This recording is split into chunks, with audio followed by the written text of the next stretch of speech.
On a gray morning in the mid-1960s, a middle-aged man sits on the edge of a hospital cot in a psychiatric research unit at the University of Pennsylvania. His shoulders are slumped, his bathrobe hangs loosely from his frame, and his eyes are fixed on the floor, as if reading something written there that no one else can see.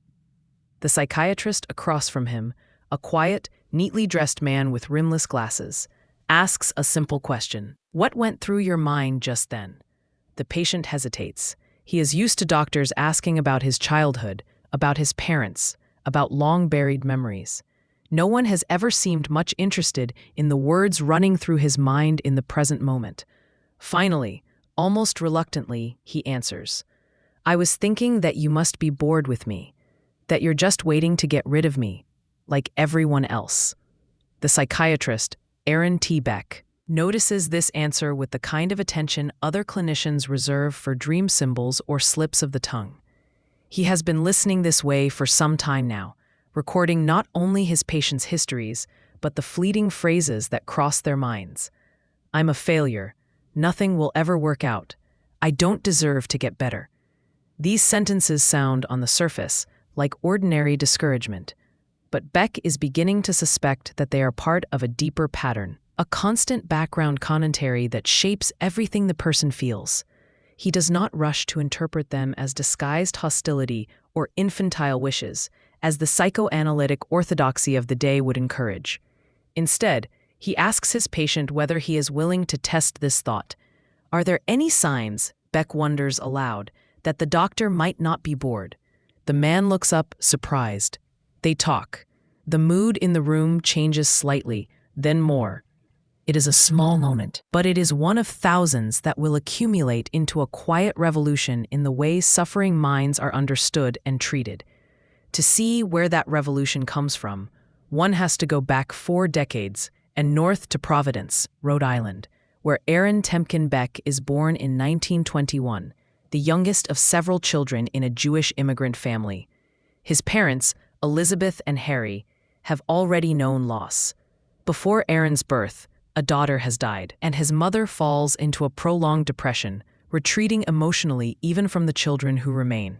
The family home is not destitute, but it is marked by a constant undercurrent of anxiety about money and health.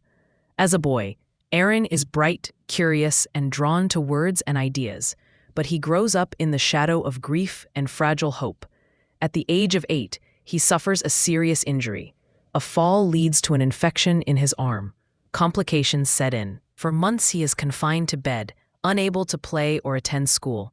The isolation leaves a mark. He becomes fearful, phobic about blood and injury, anxious about his own vulnerability. At the same time, he discovers that he can use his mind to manage some of this fear. He puzzles over his thoughts, experiments with ways of dealing with them, and slowly finds that the story he tells himself about what is happening can make the difference between paralyzing panic and bearable discomfort. This early experience of bodily fragility and mental improvisation will echo later in his work. As he grows older, Beck excels academically. He attends Brown University, where he studies English and political science, writes for the student newspaper, and graduates magna cum laude. Beneath the extracurricular activity, however, his own anxieties persist.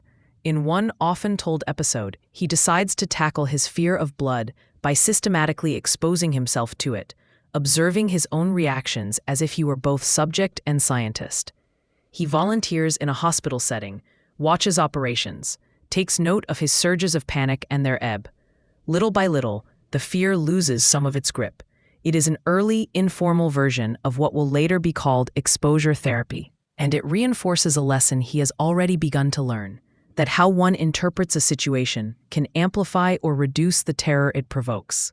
Medical school at Yale follows, begun during the Second World War. Psychiatry is not yet the prestigious discipline it will become. Surgery and internal medicine carry more status. But Beck is drawn to the mysteries of mind and mood, to the question of how inner experience can go so wrong as to make a person want to die. The dominant framework he encounters is psychoanalysis, Freud's language of unconscious conflict, defense mechanisms, and symbolic meaning saturates the training institutions of the time. To be a serious psychiatrist, one is expected to undergo one's own analysis and to interpret patients' symptoms in terms of repressed wishes and early developmental traumas. Beck enters this world with sincerity. He undergoes analysis, reads the literature, and sets out to be the best kind of Freudian he can. After his residency, he begins work at the University of Pennsylvania in Philadelphia, one of the leading psychiatric centers in the country. The post-war years bring an influx of patients suffering from depression, anxiety, and the psychological fallout of war and social change. Beck divides his time between clinical work and research. His early studies are designed to validate psychoanalytic ideas, particularly the notion that depression stems from anger turned inward. According to this model, the depressed person is furious with others, but cannot express that rage. It is redirected against the self, resulting in self-reproach and despair. Beck designs experiments to test this theory, focusing on the dreams of depressed patients. If the anger-turned-inward hypothesis is correct, one would expect these dreams to be full of aggression and hostility disguised in symbolic form. He and his colleagues develop a method for rating dream content, counting themes of blame, attack, and guilt. To his surprise, the data do not cooperate. Depressed patients' dreams do not consistently show the patterns the theory predicts. In some cases, non-depressed individuals have more aggressive dream material. Beck is faced with a choice. He can smooth over the discrepancy, adjust his coding to fit the expected pattern, or he can take the findings seriously. He chooses the second path. It is a quiet, almost stubborn decision that reveals a core trait, a loyalty to evidence over doctrine. If the theory does not match what his eyes and ears tell him, then perhaps the theory needs revision. He begins to pay closer attention to what his depressed patients actually say in sessions, not only about their childhoods, but about their present thoughts. He hears, again and again, certain themes that do not fit neatly into the psychoanalytic story of repressed anger. Patients describe themselves as failures, worthless, burdensome. They anticipate rejection and catastrophe in situations that from the outside do not seem so dire. They scan the world for signs that confirm their negative expectations and overlook or discount anything that contradicts them. Gradually, Beck formulates what he will call the cognitive model of depression. At its heart is what becomes known as the cognitive triad, a pattern of negative thoughts about the self, the world, and the future. The depressed person tends to interpret experience through this triad. A minor mistake at work becomes proof of global incompetence. A friend's delayed phone call becomes evidence of rejection. The future is painted in shades of inevitability and hopelessness. It will always be like this. Nothing can change. These are not occasional ideas. They are automatic thoughts, appearing so quickly and habitually that the person may not even recognize them as interpretations rather than facts. Beck notices that when he can help patients identify these thoughts and examine them, their emotions often shift. When a patient who is convinced that everyone thinks I'm a loser is asked to recall specific evidence, the generalization begins to crack. Are there people in his life who respect him? Times he has succeeded? Could it be that some people are indifferent rather than hostile? This is not mere positive thinking. Beck does not ask his patients to replace negative illusions with positive illusions. Instead, he invites them into a kind of collaborative investigation. What is the evidence for and against this belief? Are there alternative explanations? If a friend failed to wave on the street, could she have been distracted? When the automatic thought is held up to the light of such questions, it often looks less self-evident. As the thought shifts, so does the mood. Out of these observations, cognitive therapy begins to take shape. Beck's approach is pragmatic and structured in a way that contrasts sharply with the open-ended, free associative style of classical analysis. Sessions have an agenda, set jointly by therapist and patient. Together they select target problems and identify the thoughts, emotions, and behaviors associated with them. Homework assignments are common. Patients are asked to keep records of situations that trigger distress, the thoughts that arise, and the subsequent feelings and actions. In session, these thought records are reviewed. The therapist guides the patient in questioning distorted thinking patterns such as catastrophizing, overgeneralization, all-or-nothing thinking, and personalization. Beck coins terms and develops tools, but he insists that cognitive therapy is not a matter of telling people what to think. It is about teaching them a method for examining their own thoughts, a set of skills they can carry with them long after therapy ends. He calls this collaborative empiricism. Therapist and patient as co-investigators, subjecting beliefs to tests just as a scientist tests hypotheses. If a patient believes he will humiliate himself at a social gathering, they may design a behavioral experiment, attend the gathering, notice what actually happens, maybe even ask a trusted person afterward how he came across. The results are then used to refine the belief. Failure is not proof of hopelessness. It is data for further work, from the start. Beck is concerned not only with ideas, but with outcomes. He wants to know whether this approach actually helps people in a measurable way. In the 1960s and 1970s, he conducts some of the first controlled clinical trials comparing cognitive therapy to medications and to other psychotherapies in the treatment of depression. The results are striking. Patients receiving cognitive therapy show significant improvements, often comparable to or better than those receiving antidepressant drugs alone, and with lower relapse rates after treatment ends. For a field long dominated by theoretical allegiance rather than empirical testing, these studies are a watershed. They help shift the culture of psychotherapy toward what will later be called evidence-based practice. Beck's research is not limited to therapeutic techniques. He's also a pioneer in psychological measurement. Unsatisfied with the vague descriptors then used for depressive severity, he develops the Beck Depression Inventory, a self-report questionnaire that asks patients to rate statements about mood, sleep, appetite, self-worth, and other symptoms. The scale allows clinicians and researchers to track changes over time and to quantify the impact of interventions. Later, he and his colleagues create similar instruments for anxiety, hopelessness, and other constructs. These tools, adopted around the world, help bring a new level of precision to clinical work and research. As cognitive therapy proves effective for depression, Beck and collaborators extend the model to other disorders. For anxiety, they focus on the catastrophic interpretations that drive fear, misreading a racing heart as a sign of impending heart attack, for example, or interpreting a boss's neutral expression as evidence of looming dismissal. For panic disorder, they design interoceptive exposure exercises, helping patients experience and reinterpret bodily sensations.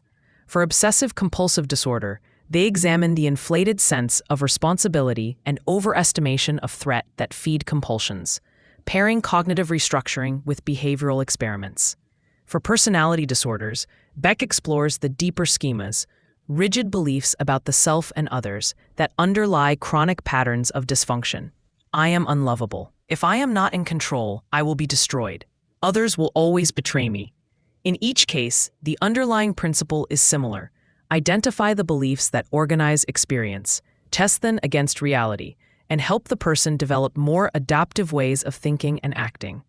By the 1980s, what began as cognitive therapy is merging with developments in behavior therapy to form a broader movement known as cognitive behavioral therapy, CBT.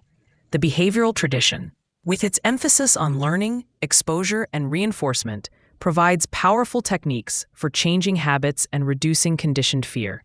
Beck's cognitive approach provides a framework for understanding the beliefs and interpretations that drive those habits.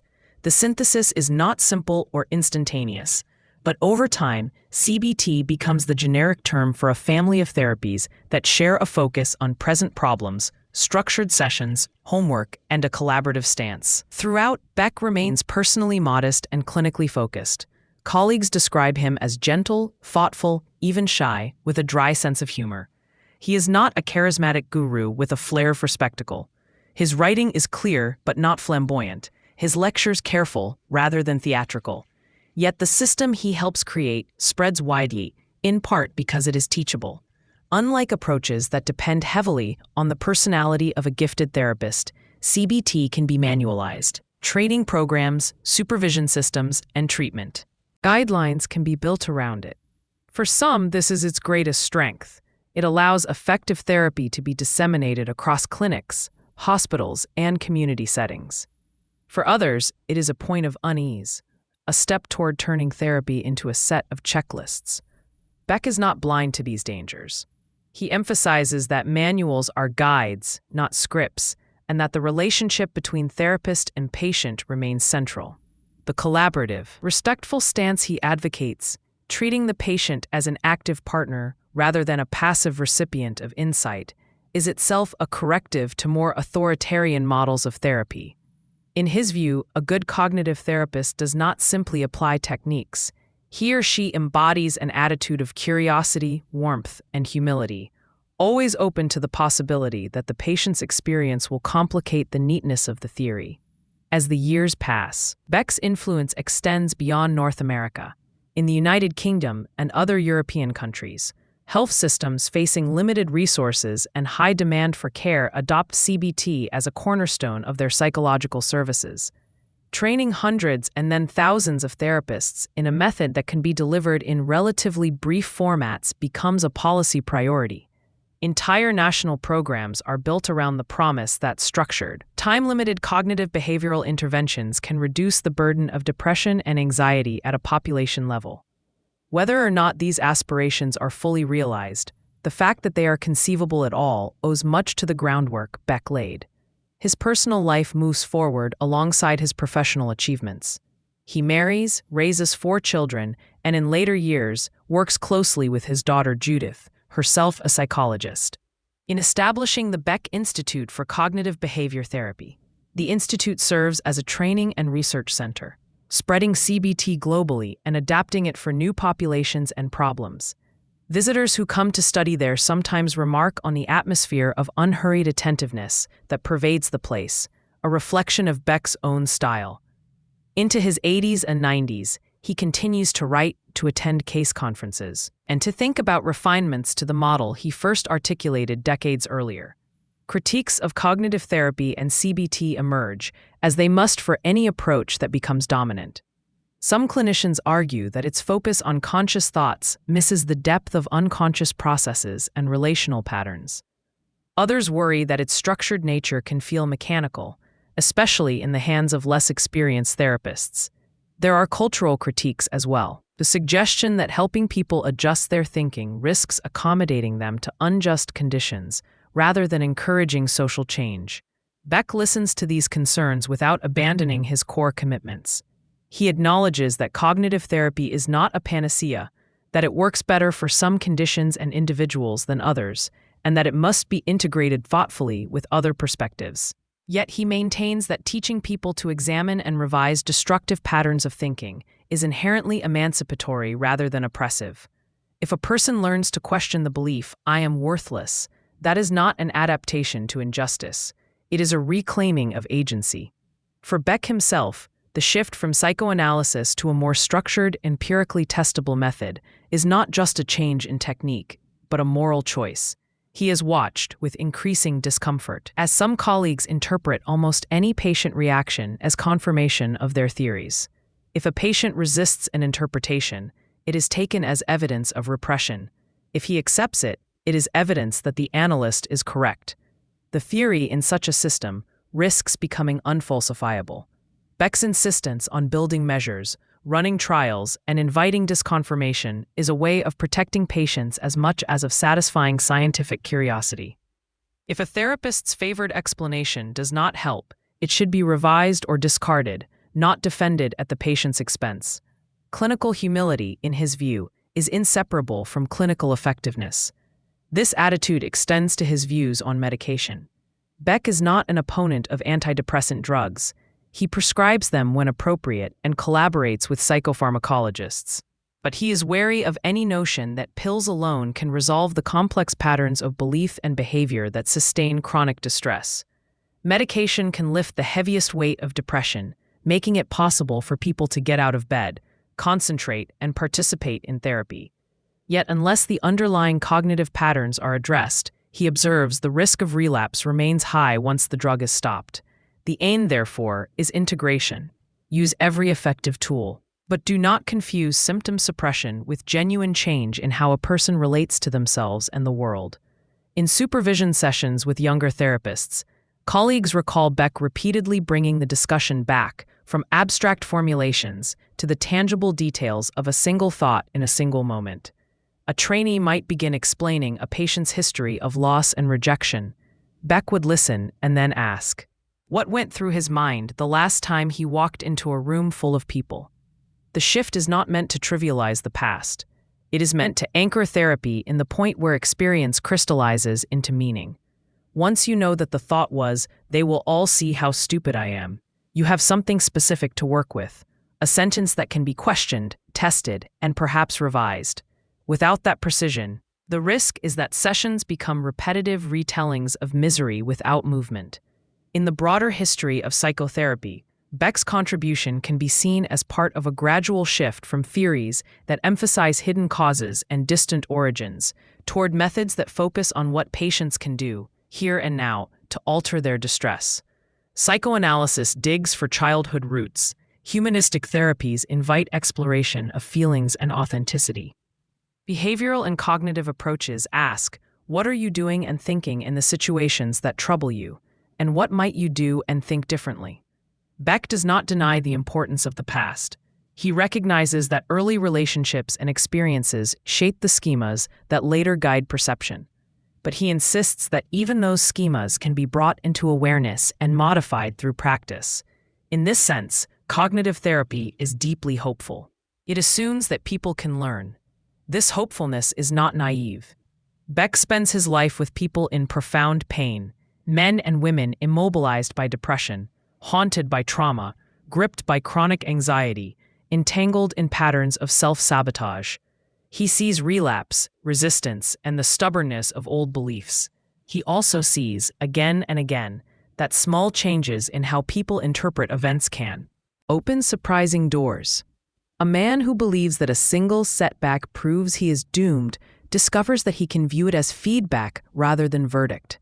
A woman who assumes that any conflict means abandonment learns to test that assumption in conversation, to tolerate the discomfort of disagreement without fleeing or appeasing. These are not dramatic cures. They are incremental shifts, but cumulatively, they alter trajectories. In later work, Beck turns his attention to some of the most challenging conditions in psychiatry, including schizophrenia and chronic suicidality. He develops cognitive approaches for engaging with psychotic beliefs, not by bluntly contradicting them, but by exploring them collaboratively. Rather than telling a patient that his voices are unreal, a therapist might ask questions that help him consider alternative explanations for what he is experiencing, or test predictions derived from his delusional beliefs. In working with suicidal patients, Beck emphasizes the need to address hopelessness directly, to identify the beliefs that make death seem like the only option, and to construct reasons for living that feel credible to the patient. In each area, the core method remains the same. Clarify the thought, explore its logic, test its validity, and build a more flexible way of seeing. When Aaron Beck dies in 2021 at the age of 100, tributes describe him as the father of cognitive therapy and one of the most influential psychiatrists of the 20th century. The titles are accurate but incomplete. They capture the scope of his impact, but not its texture. To understand what he accomplished, one has to imagine, again, the simple scene with which we began. A therapist asking a patient what went through his mind just now, and treating the answer not as a random byproduct of deeper forces, but as a crucial part of the problem and the path to its solution. Beck's genius was to take that question seriously, to follow its implications wherever they led, and to build a method around it that could be taught, tested, and refined. The invention of cognitive therapy did not come from a single eureka moment. It emerged from a decades-long conversation between a clinician's curiosity and his patient's suffering. It required Beck to question the theories in which he had been trained, to accept data that contradicted his expectations, and to trust that ordinary people, given the right tools, could become scientists of their own minds. In doing so, he helped reshape not only psychiatry, but the everyday understanding of how thoughts and feelings interact. The idea that thoughts are not facts, that we can step back from them, examine them, and choose which ones to endorse, was now common wisdom in self-help books and therapy apps. Behind that simple slogan lies a long history of empirical work and clinical courage. In the modern clinical method, with its emphasis on measurement, transparency, and collaboration, Beck's fingerprints are everywhere. When a therapist explains to a new patient how treatment will proceed, asks for consent, and invites questions rather than hiding behind mystique, that is part of his legacy. When progress is tracked with standardized measures rather than vague impressions, when treatment plans are adjusted in response to data, when therapists are supervised and their sessions reviewed for fidelity, the ethos of cognitive therapy is in play. It is an ethos that views psychological suffering not as a mysterious ailment to be interpreted from on high, but as a set of problems that can be understood, experimented with, and often alleviated through joint effort. Thoughts that heal do not arrive as revelations. They are constructed, tested, revised. They begin as tentative alternatives whispered in the midst of despair. Maybe I am not completely useless. Maybe this feeling will pass. Maybe I can handle this step even if the whole journey frightens me. For Aaron Beck, the task of therapy was to help people discover and strengthen such thoughts, not as slogans to be recited against reality, but as accurate, balanced appraisals that make action possible. In teaching clinicians how to assist in that task, he made it possible for countless patients to reclaim lives that once felt foreclosed. The revolution he started is quiet, carried out one conversation at a time, but its effects continue to ripple through consulting rooms, clinics, and the private decisions of people who, having learned to question their despair, find that they can live differently.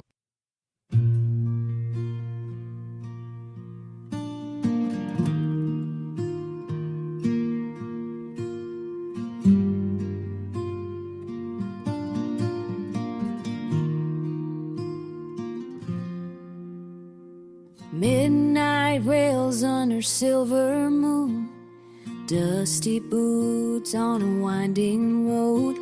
A shadow's the only friend I've known since she packed up and let me go.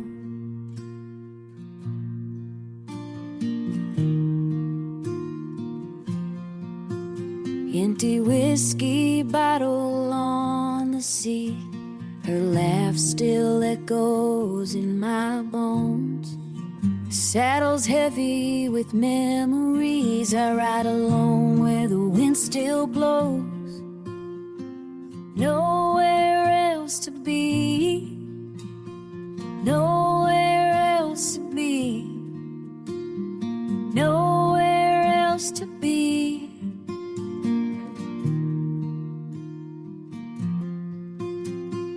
Nowhere else to be.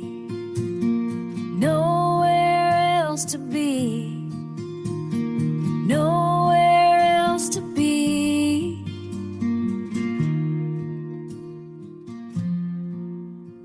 Sunrise paints the horizon gold, but it don't warm a lonesome soul. Every town I pass feels half her size. Every trail's haunted by goodbye. I whisper prayers to open skies, hoping someday my heart'll find a brand new path beyond the pain, where broken hearts can heal in time.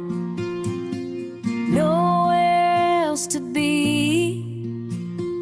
Nowhere else to be.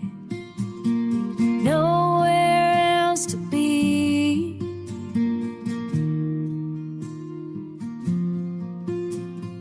Nowhere else to be. Nowhere else to be.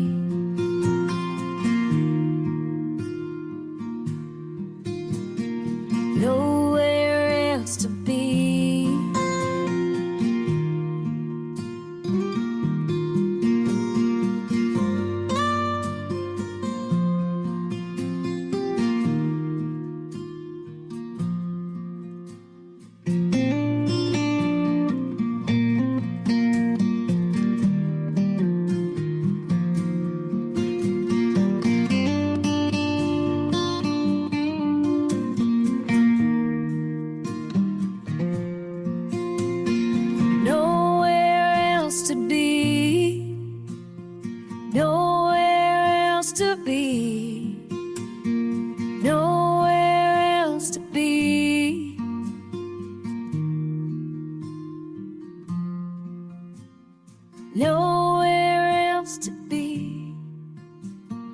nowhere else to be.